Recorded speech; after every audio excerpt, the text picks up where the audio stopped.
ओम नमः शिवाय। अथ श्री शिव महापुराणे द्वितीयायां रुद्रसंहितायां द्वितीयोऽध्यायः।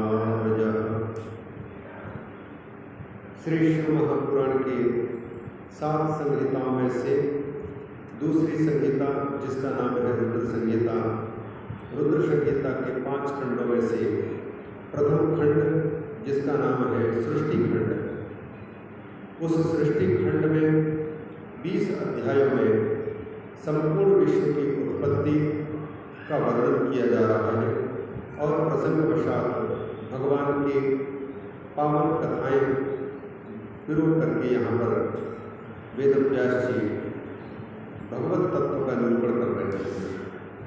प्रथम अध्याय में ऋषियों ने नैमिषारण्य तीर्थ पर श्री सूत जी महाराज के सामने अनेक प्रश्न प्रस्थापित किए हैं। उन प्रश्नों का उत्तर देते हुए श्री रोमहर्षण ऋषि जी नारद और ब्रह्मा जी के संवाद को प्रस्तुत करते हैं।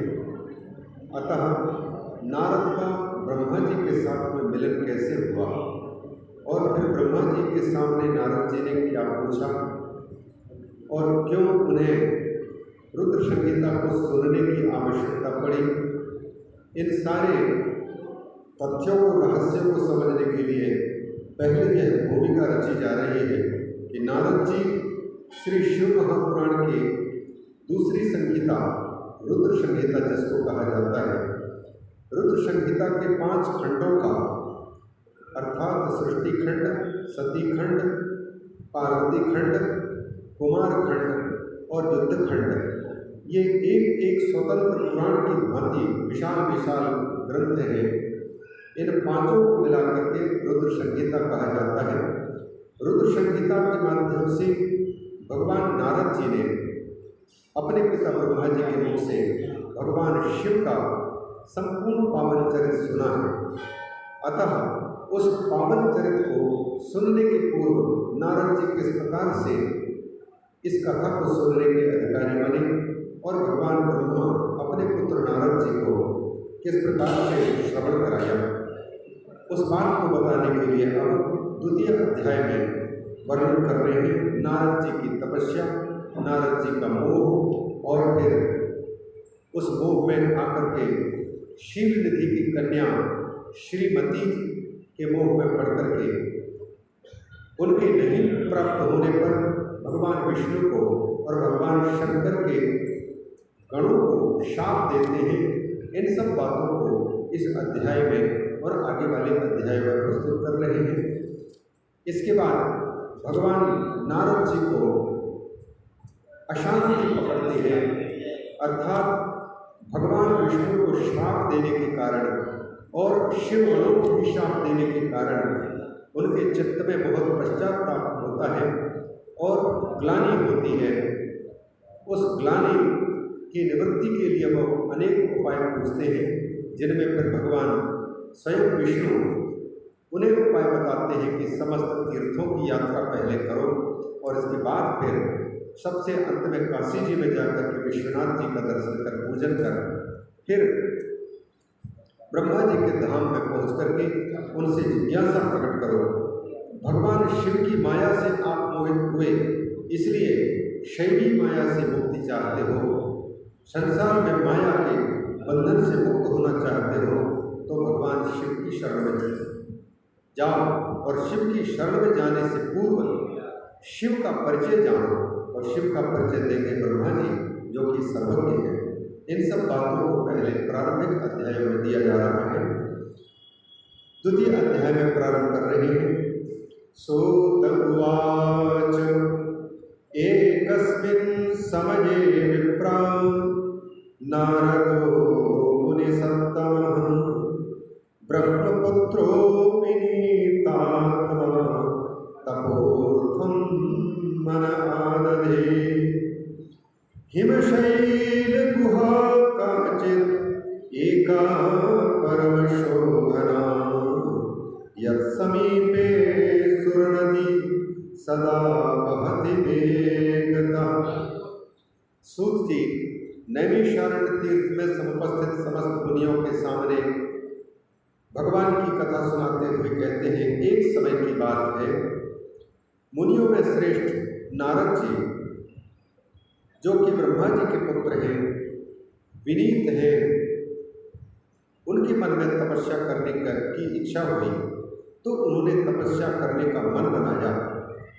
ऐसे समय पर उन्होंने विचार किया कि कौन सी ऐसी जगह पर जाकर के मैं तपस्या करूं जहां किसी प्रकार की कोई विघ्न बाधा ना हो और मेरी तपस्या आसानी से संपन्न हो सके।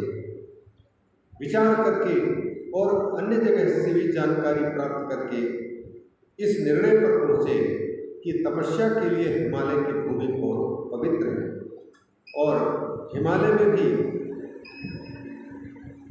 विष्णुपति गंगा जी के पवित्र तट पर बैठ करके यदि तपस्या की जाए तो वह तपस्या शीघ्र ही फलदायिनी होती है, सिद्धिदायिनी होती है। अतः नारद जी तपस्थली खोजते खोजते सीधे ही हिमालय पर उस जगह पर पहुँचे जहाँ पर गंगा जी पहली बार स्वर्ग से उतरी थी, जिसको गंगा अवतरी कहा जाता है, गंगोत्तरी। उस जगह पर पहुँचे, पावन सलिला भगवती भागीरथी बह रही और आसपास में उस पर्वत के कई गुफाएं हैं जहाँ पर संतों के साधना के लिए, समाधि में बैठने के लिए, भगवत चिंतन के लिए, एकांतिक जीवन जीने के लिए और विचार विमर्श के लिए एकांत जगह है। उन पर्वत के गुफा में एक जगह देखते हैं, हिमशैल गुहा काचे एका परम शोभना यत् समीपे सुरनदी सदा वहति वेगतः, सदा वहति वेगतः। हिमाचल में कोई एक अत्यंत सुंदर रमणीय गुफा मिल गई और जिसके पास में परम लोक पावनी भगवती भागीरथी कलकल निनाद करती हुई बह रही है, वेग पूर्वक बह रही है। वहाँ पर मुनिराज देवर्षि नारद जी ने देखा कि यह बहुत अच्छा स्थान है। वहाँ ये देखते हैं, तत्राश्रमो महादिव्यो नाना शोभा समन्वितः तपोर्थम सययौ तत्र नारदो दिव्य दर्शनः। उन्होंने वहाँ पर एक अत्यंत शांत भजनशील संत महापुरुष बिल्कुल शांत बैठ करके तपस्या कर रहे हैं। कोई किसी को कोई विघ्न नहीं पहुँचा रहा है, न लौकिक चर्चाएं करते हैं और न ही अनावश्यक व्यर्थ के चिंतन करते हैं। उस जगह को देखा तो उस दिव्य आश्रम को देखते हैं कि अनेक प्रकार के शोभा बढ़ाने वाली चीज़ें वहाँ पर दिख रही हैं। नारद जी को लगा कि यहाँ ही तपस्या करने के लिए मुझे अच्छा स्थान चाहिए। तपोर्थम ये तत्र नारदो दिव्य दर्शना, दिव्य का दर्शन करने वाले नारद जी वहाँ पर पहुँच गए और विलंब नहीं किया, क्योंकि तपस्या करने की इच्छा हो रही है तो उस पर विलंब नहीं होना चाहिए। दान करने की इच्छा हो तो भी विलंब नहीं करना चाहिए, यज्ञ करने की इच्छा हो तो विलंब नहीं करना चाहिए, भगवत दर्शन की इच्छा हो तो भी कल पर नहीं छोड़ना चाहिए। सत्कर्म जितने किए जाएं उन सत्कर्मों को करने की इच्छा जब हो बस उसी समय में उस सत्कर्म को कर लेने में ही भलाई है, क्योंकि सत्कर्म करने की पुनः दोबारा जिज्ञासा, पुनः इच्छा होगी या नहीं यह कोई निश्चित रूप से बता नहीं सकता। इसलिए नारद जी ने देखा कि सुंदर आश्रम है, पावन सलिला भागीरथी बह रही है और सुंदर एकांत जगह है, शीतल मंद सुगंध हवा बह रही है, पर्वत में चारों ओर बर्फ है, शांत स्थान है, साधना के लिए, ध्यान के लिए, चिंतन के लिए यह बहुत अच्छा स्थान है। यह सोच करके नारद जी ने विलंब नहीं किया और तुरंत वो आसन बांध लिया, आसन बंद धीरा। तां दृष्ट्वा मुनिशार्दूलस् तेपे ससुचिरं तपः बद्ध्वासनं दृढ़ं मौनि प्राणानायाम्य मूषधीः। मुनियों में श्रेष्ठ नारद जी तुरंत वहां पहुंच करके किसी गुफा में बैठ गए, आसन बनाया, आसन लगाया और लंबे समय तक तपस्या करने का संकल्प लेकर के बैठ गए। मौन धारण कर लिए, क्योंकि कोई न कोई व्यक्ति आएगा और बातचीत करना शुरू करेगा तो डिस्टर्ब होगा। यह सोच करके नारद जी ने सोचा कि मैं किसी से बात ही नहीं करूँगा, केवल साधना करूँगा, मौनी बाबा बन करके रहूँगा। तो जो भी पूछेगा ज़्यादा से ज़्यादा हाथ से इशारा करूँगा और जब अगले व्यक्ति को नहीं समझ में आएगा तो अपने आप किनारे हो जाएगा, हमारा क्या लेना देना उनसे। इसलिए तुरंत उन्होंने मौन रूप धारण करके वाणी का संयम करते हुए भगवान का चिंतन करने के उद्देश्य से समाधि में बैठ गए। बैठने के पहले उन्होंने प्राणायाम किया, क्योंकि प्राणायाम के द्वारा हमारे इड़ा पिंगला इन दोनों में बहने वाली जो वायु है वह नियंत्रित होती है और सम वायु होती है। सुषुम्ना नाड़ी चलने लग जाती है। सुषुम्ना स्वर में ध्यान चिंतन बड़ा दृढ़ होता है, इसलिए प्राणायाम किया जाता है। तो प्राणानायम शुद्धधि चक्रे मुनि समाधिं तम अहम ब्रह्मेति यत्र विज्ञानं भवति ब्रह्म साक्षात्कारकरं द्विजा। समाधि लग गई और ऐसी समाधि लगी जिस समाधि में पहुंचने के बाद अपने आप का दर्शन कराने वाले अहम ब्रह्मास्मि यह विज्ञान प्राप्त होता है। चकम्पे इत्थं तपति तस्मिन् वै नारदे मुनि सत्तमे चकम्पे तृष्णासीरो मनस्संताप विह्वलः। जब नारद जी लंबे समय के लिए समाधि में बैठ गए, तपस्या से नहीं उठ रहे हैं, तो फिर यह देख करके शुनासीर इंद्र का चित्त घबराने लग गया कि ये बाबा एकांत में आकर के तपस्या कर रहा है, इसका उद्देश्य क्या है? कहीं ऐसा तो ना हो कि ब्रह्मा जी को पुकार रहे हो और ब्रह्मा जी आए और वरदान मांगने के लिए कहें, उस समय कह दिए कि हमको इंद्रासन चाहिए, हमको स्वर्गलोक चाहिए, तब तो मेरी गद्दी ही हट जाएगी, मेरा सिंहासन हट जाएगा। यह सोच करके इंद्र को घबराहट होने लग गई। कहते इत्थम तपति तस्मिन् वै नारदे मुनि सत्तमे चकम्पे तृष्णासीरो मनस्संताप विह्वलः। कांप गया उनका हृदय और मन में बड़ा संताप होने लग गया। विचार करने लगे कि किस प्रकार से इस बाबा को तपस्या से हटाया जाए, क्योंकि तपस्या में विघ्न बाधाएं जब आएंगी तो संत महापुरुष भजन नहीं कर पाएंगे, तपस्या नहीं कर पाएंगे, साधना नहीं कर पाएंगे, तो अपने आप उनको पुण्य की प्राप्ति नहीं होगी और इस प्रकार से देवलोक में इंद्र का सिंहासन हाथ से जाने का डर ही नहीं रहेगा। इसलिए हमेशा भगवत साधना में जो भी साधक लगते हैं जब, तो कई प्रकार के विघ्न बाधाएं उपस्थित होती हैं। इन विघ्न बाधाओं में पढ़कर के व्यक्ति सुविधा की खोज करता है और सुविधाओं को पाकर के भगवान का भजन करना भूल जाता है। साधना तपस्या गौण हो जाती है। साधना तो होती है कठिनाइयों में, आखिर साधना नाम किसका है? जो तपस्या कठिनाइयाँ हैं, उन्हीं कठिनाइयों को सहन करने का, सामना करने का नाम तो साधना है। तो साधना करने में ये लगा हुआ है, कहीं हमारी इंद्रलोक को ये मांग न ले। ऐसा सोच करके व्याकुल होकर के उन्होंने तपस्या से हटाने का विचार किया। मनसीति विचिन्त्यासौ मुनिर्मे राज्यमिच्छति तद्विघ्नकरणार्थं हि हरिर्यत्नमीयेषः। मन में इस प्रकार से विचार करके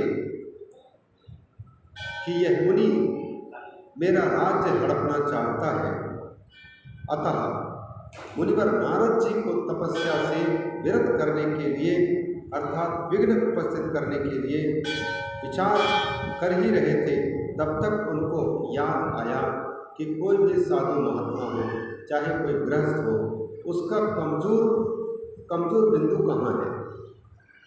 और सबसे वीक पॉइंट क्या है, बस उसी वीक पॉइंट का आश्रय लेकर के दुनिया के लोग लाभ उठा लेते हैं, किसी को भ्रष्ट कर देते हैं और संपत्ति अपने हाथ में ले लेते हैं। इंद्र ने देखा कि संतों के पास में एक ही कमजोरी है, उस कमजोरी का लाभ लेना चाहिए। इनको तपस्या से हटाना है तो इनके पास में काम को उत्पन्न कर दो, कामदेव को भेज दो, मोह को उत्पन्न कर दो, तो अपने आप ये तपस्या से हट जाएंगे। यह विचार करके इंद्र ने कामदेव को याद किया। सस्मरं शक्र चेतसा देवनायकः आजगाम द्रुतं काम समधेर् महिषीयुतः। इंद्र ने जैसे ही कामदेव को याद किया, बस कामदेव देवताओं के नायक विलंब नहीं किया, तुरंत अपनी पत्नी रति को लेकर के और इंद्र के सामने सेवा में उपस्थित हो गए। जब उपस्थित हो गए तो उनको आए हुए देख करके इंद्र ने क्या कहा, क्या किया।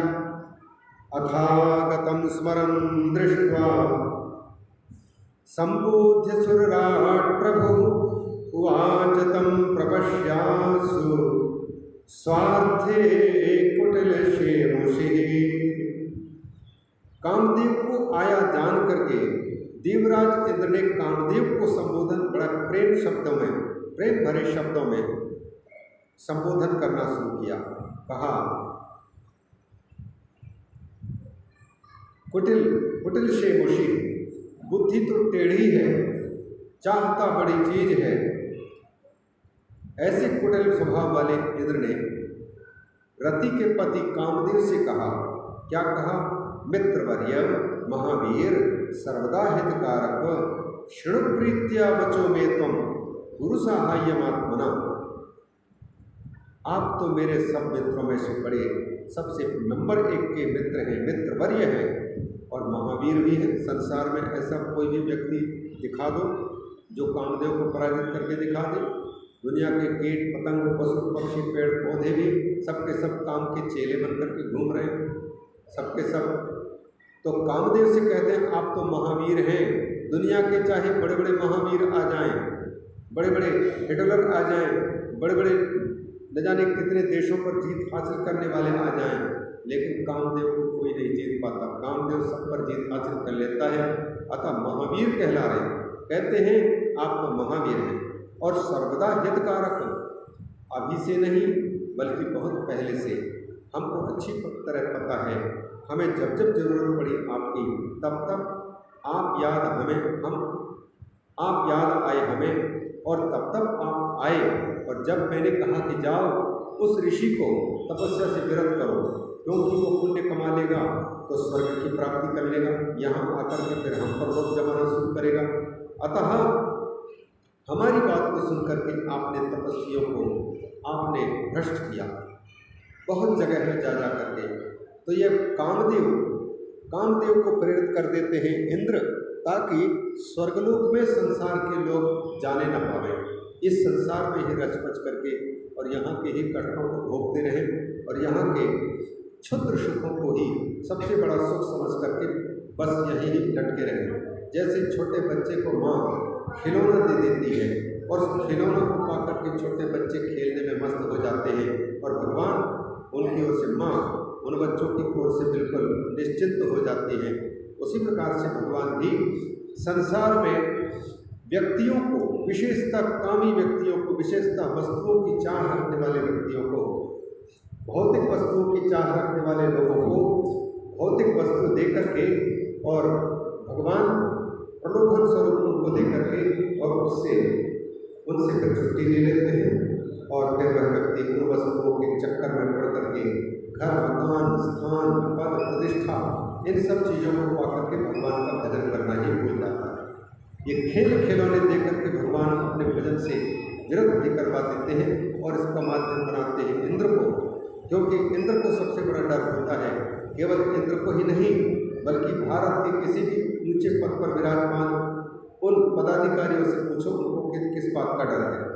उनको इस बात का हमेशा डर रहता है कि अगले 5 साल के चुनाव में कहीं कोई जीत करके हमारी गद्दी न छीन लेंगे।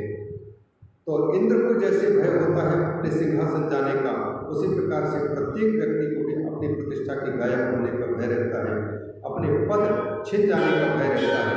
अतएव इंद्र पहले ऋषियों को तपस्या करते देख करके उनको तपस्या से विरत करवाते हैं, उनको भ्रष्ट करते हैं। कोई भी साधु संत महापुरुष को भ्रष्ट करके रख देते ताकि साधु संत महापुरुष आगे जो उठने वाला था अब नीचे गिर जाए, तो नीचे गिरा देते हैं। नारद जी के जो संवाद को लाने के पहले यहाँ पर कहते हैं, इंद्र ने उन कामदेव को बड़ी प्रशंसा करके और अपने अनुकूल करके कहा, तत्बलान में बहुनाम च तपो गर्भो विनाशितः मद्राज्य स्थिरता मित्र तदनुग्रहता सदा।